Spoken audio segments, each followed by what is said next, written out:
Hey guys, welcome to my React and TypeScript project. So today we're going to be talking about the use state, how to use the use state in React, and we're going to learn that with the help of the count app. I'm going to be creating a simple count app that will help you grasp and understand the knowledge of the use state. So this is just a sim. This is for beginners, to grasp the understanding on the use state, how it works. So first of all, set up your React project. If you don't know how to do that, please let me know in the comment section so I can create a video on that. So now we go to your terminal, write the cd that is create change directory, and you write the name of the file. Then you start the server npm run dev. So they will give you the local host link. You copy it and you paste it in your browser. Then let's get it started. So first of all, I'm going to import the use state word from React. Then we're going to create our function. Let's name it app. Yes. So I'm going to return, put our return statement. So just note in your return, when you are dealing with React, your return statement, it needs to have only one parent, like div or empty any empty bracket. So it will not give you an error. So, but okay, let me explain what I'm trying to say. Like if I have another element here, like a p. Yeah, see, there's an error there. So let's read the error. Praising error, parsing error, JSX expression must have one parent element. So that's what I'm trying to explain to you earlier. A parent element. So then let's continue. Let's add each two element counts app. So that's our input element. So this will be number. Then our placeholder. Number input. So if you save this and refresh your browser, okay, we've not exported it, so we export default. So this will export everything right inside this function to your main.csx. This is it. This is where we import it. So, and here we render it to the document.getElement by ID, the root of the equation that is in your index.html, the root. So this is this main, your source folder main.csx. So this is where you now display the page. So, but if you don't understand all the process and the 5 parts or the flow of React, just let me know in the comment section so I can create a video on it.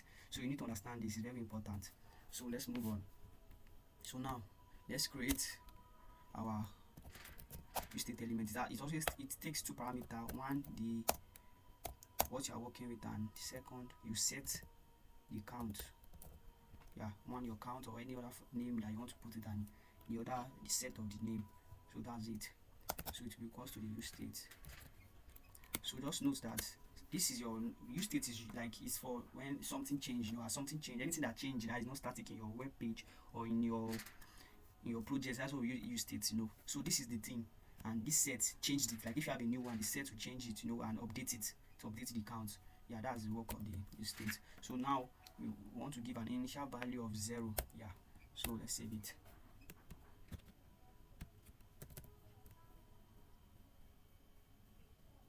So once I refresh the page, so this is the count and this is the input. It takes only numbers. So that's it. So now let's continue. Let's create our first button.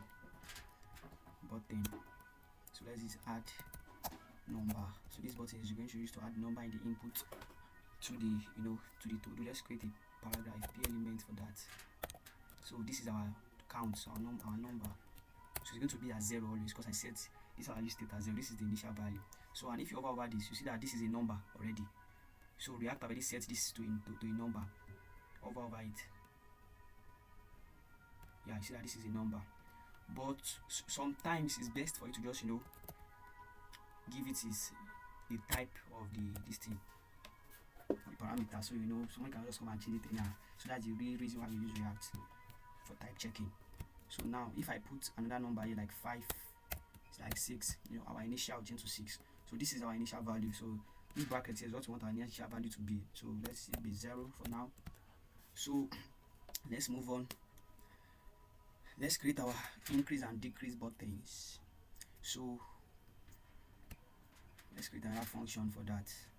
In our, let's hover over the source, so create a new file. Let's say btn.tss txx. Yeah, so here we're going to create a function. Let's export it default. Export default the undo btn function.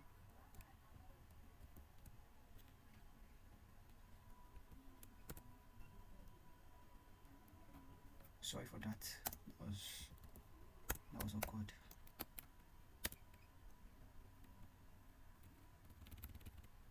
Yeah, I'm a bit slow in typing, but so now first give it the type, the type checking. So create our type. Let it be T for the type and the btn. Type btn equals to. So now the text. So that's the name of the button. Should be string. So the unchange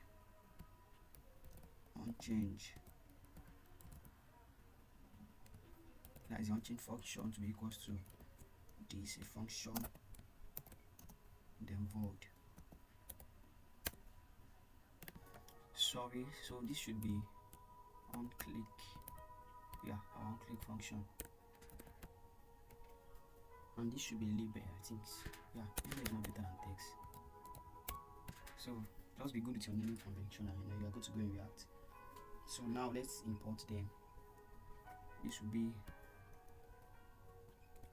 let's create our object label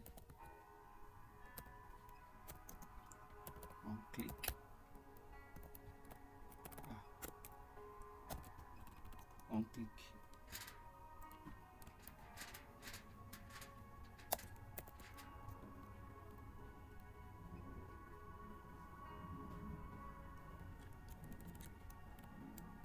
Equals to our tbtn. So yeah, let's move on. So let's return the button function.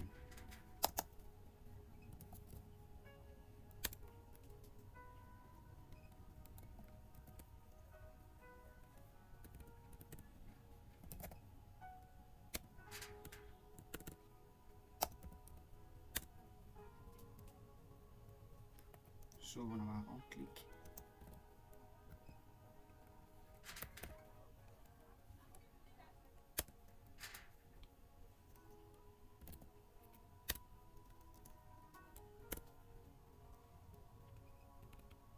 then label is the name of the function.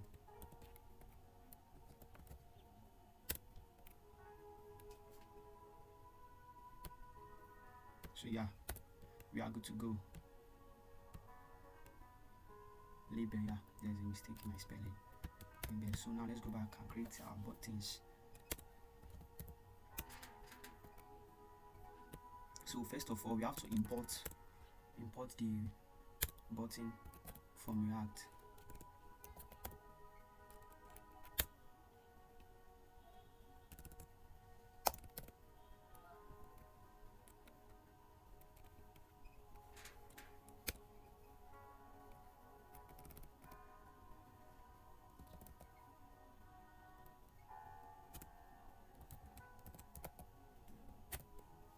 So yeah, undo btn.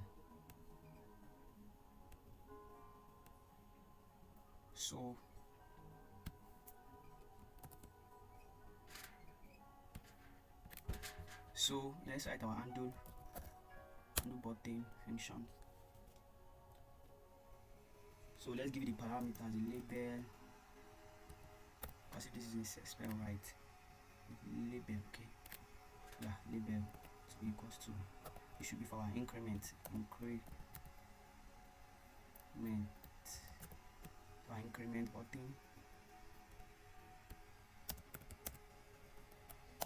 And also has the onClick attribute.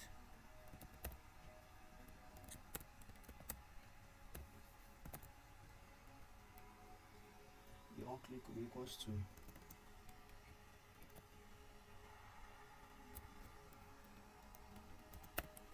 function to be equals to our set count. So this is for the increment, so to be count. So this is our count, our normal number. So we are updating it to be plus 1. Save. So now let's see why this is property and but does not exist on type JSX interest. So this is because of the curly braces. So when we are importing from so this is supposed to be working. I don't know why. So let me quickly do this. I notice that it's supposed to start with a capital letter, so just remove the handle. Let's just the ordinary btn. Let's come here and do the same. Save and save.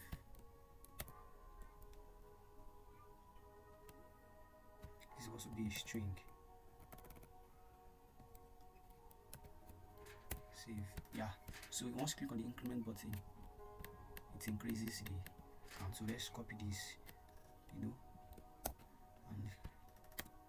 for the decrement button. So this will be decrement. So our cent count to be minus. So and also we'll create a if statement here. Yeah, because we don't want it to go below. We don't want it to have minus. But let's first check this out first. So decrement, this is minus 2 minus 3. So our if statement will go like this.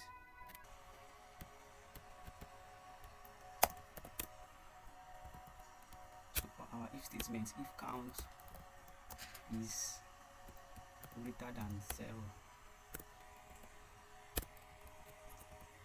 then this should be equal to true.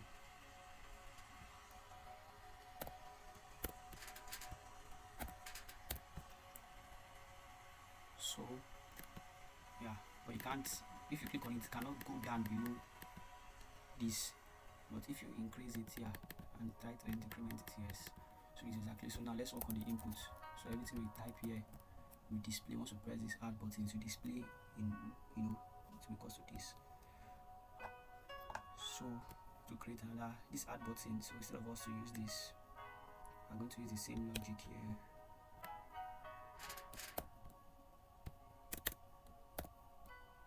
This is going to be add button, and so this is going to be. So now let's update the count with the input dot value. It should be imp dot value.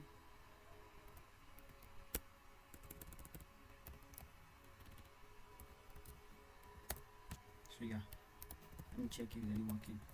Not yet. So the I'm going to declare the ID as the imp input.